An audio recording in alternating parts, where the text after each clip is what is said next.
Have you ever wanted to know why we are so scared of the dark? What might be lurking in it? Or why it's there in the first place? My name is Raymond Schnell, and I would like to pitch Nightmare Fuel to you today. In Nightmare Fuel, the player takes on the role of the boogeyman, whose sole purpose is to feed off of the nightmares of a child. The player's health bar is indicated in the top right-hand corner of the screen. However, the player's health bar is also slowly depleting over time. The way that the player can refill their health bar is by feeding off of the child's nightmares by hovering over the child and pressing E. While E is held, the health bar will slowly start to recover, but at a very slow rate at start. The player can make the nightmare more intense by interacting with objects around the room by clicking on them.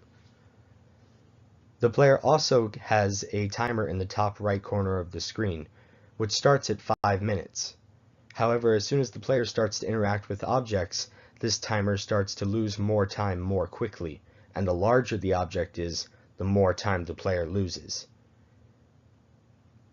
However, the more large the object that the player interacts with, the more health they recover. The child also has a fear bar, which will be located on the left side of the screen, and the larger objects also change this by creating more fear inside of the child. And if this fear bar reaches 100%, the child will wake up, and you must hide from them until they go back to sleep. Which is why the depleting health bar is important.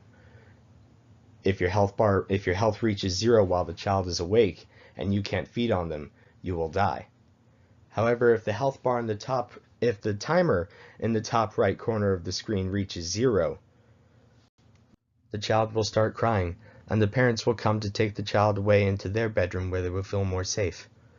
This is why the player's decisions as to which objects they interact with is so important.